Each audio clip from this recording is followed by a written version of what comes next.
que está acontecendo nesse momento em Bagdá, gente, são grandes manifestações, né?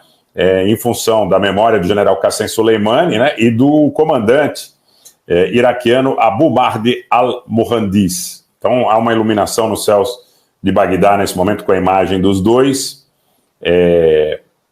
4 anos já do assassinato dessas figuras importantes por ordem direta do presidente dos Estados Unidos, então presidente Donald Trump. Tá? Então, gente, quem está dizendo aí no chat que o Hezbollah já está atacando posições de Israel, são ataques no modelo de espelho. Israel continua também atacando o sul do Líbano.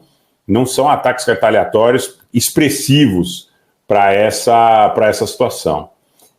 A impressão que eu tenho é que não haverá alternativa. Dentro dessa lógica que eu disse, dentro dessa lógica que eu trouxe agora, olha, tudo bem, o Irã não quer guerra, mas se ele perceber que de qualquer forma ele será atacado e o que se busca é a sua destruição,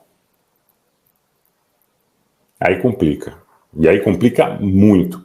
Eu conversei também, e quero colocar aqui para vocês, naturalmente a reserva, né, o direito mais do que necessário de preservação da fonte, com um jornalista argelino, que me disse o seguinte, eu já tinha conversado com ele à tarde, conversei mais um pouquinho agora há pouco, e ele disse o seguinte, que o que o preocupa sobremaneira é o fato desta permeabilidade dentro da capital libanesa, que permite que Israel consiga, de forma exitosa, realizar esse tipo de assassinato seletivo.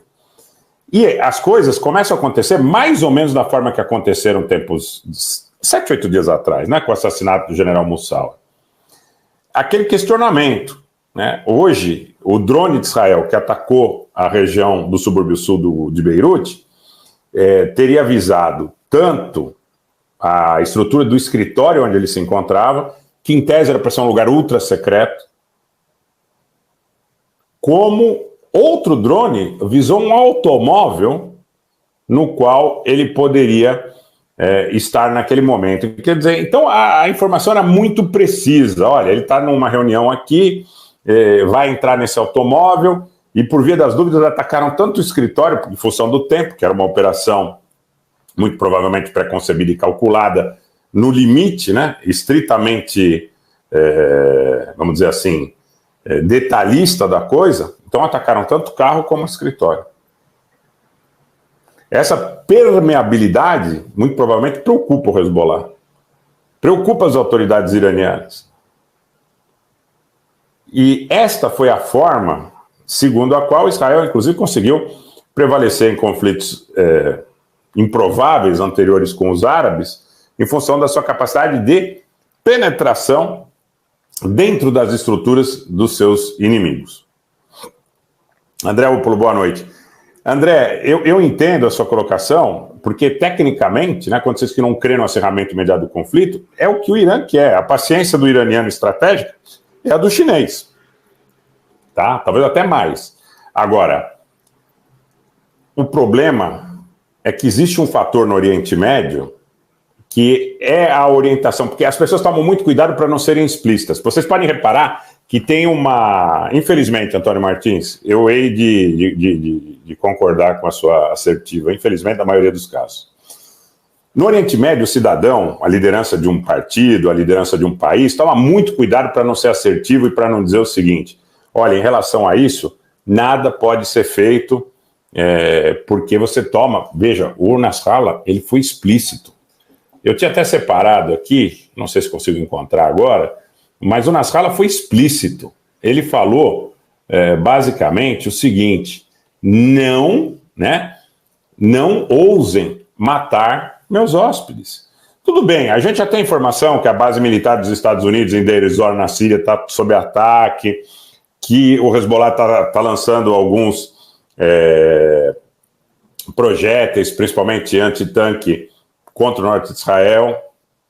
Mas não é disso que se trata, gente. Não é disso que se trata. Você teve, após o assassinato do al-Aruri, e eu diria, pelo menos um dos que foi assassinado junto com ele, um líder importante, político e militar, operacional do Hamas no sul do Líbano, que é uma outra área de influência grande do Hezbollah. Logo depois do assassinato, surgiram as notícias que o Netanyahu, diz o Jerusalem Post, diz o Haaretz, que o Netanyahu pediu para os ministros não se manifestarem sobre esse assassinato. Mas o gabinete de guerra de Israel entrou em reunião e ficou até agora há pouco, cerca de 4 horas reunido, porque sabe o que vai acontecer. Sabe que eles fizeram uma aposta muito alta e sabe que essa aposta muito alta, muito provavelmente, terá que ser paga. Agora, é o que eles querem? Não sei. Um abraço, Arthur Vinícius. Obrigado pela presença. Tá? Gente, vamos dar o like, vamos compartilhar em grupos de Messenger, de Telegram. Percam 15 segundos. Coloca no grupo do WhatsApp da família, coloca no grupo de Telegram de canais nos quais você participa e que o tema seja pertinente. Vamos chamar mais gente para esse debate, para que se conheça efetivamente o que está acontecendo. Eu fui ao site da Globo News, por exemplo, ou ao próprio UOL, grandes sites, né, da considerada mídia hegemônica, muito pouco detalhe, por vezes nenhuma menção à situação que aconteceu. Então, o que está acontecendo no contexto que a gente vive é que as pessoas elas estão desapropriadas do conhecimento do que efetivamente está acontecendo. Você pode ter um grande conflito regional eclodindo, quem sabe? Vale VK também, Álvaro. Boa noite, obrigado.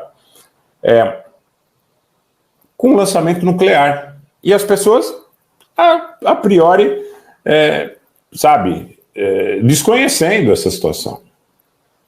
Desconhecendo essa situação. Então, até para estimular, enquanto vocês fazem esses compartilhamentos, eu quero trazer a informação que atribui-se a um oficial dos Estados Unidos sobre o assassinato de Saleh al-Aruri, que aconteceu agora há pouco em Beirute, no subúrbio sul, dominados pelo Hezbollah, no Líbano. Abre aspas. Ninguém está seguro se participou no planejamento, angariação de fundos ou execução destes ataques. Isto é apenas o começo e continuará por anos. Quem dá essa notícia também agora é o New York Times em sua edição digital. Existe um grupo nos Estados Unidos, existe um grupo dentro de Israel, que acredita que exista nesse momento uma janela de oportunidade para consolidar os tentáculos de Israel no Oriente Médio e para consolidar os interesses políticos, econômicos, principalmente energéticos e derrotas comerciais, em função do precedente que se abriu a partir de 7 de outubro, sem ir ao âmago aqui do que foi o 7 de outubro, porque é algo extremamente polêmico, difícil e complexo. Muito complexo. Muito complexo. Agora, uma coisa é certa. Quando o Iraque foi destruído, muita gente disse, o Irã tomou aquilo como exemplo e vai se precaver. Agora, não se trata de um país apenas. Se trata da liderança de todos esses grupos perceber, meu vizinho foi assassinado.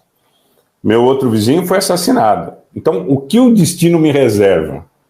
Por mais que politicamente eu tente costurar um acordo, se não for possível costurar esse acordo, o que está reservado provavelmente é que estejamos nessa fila. Né?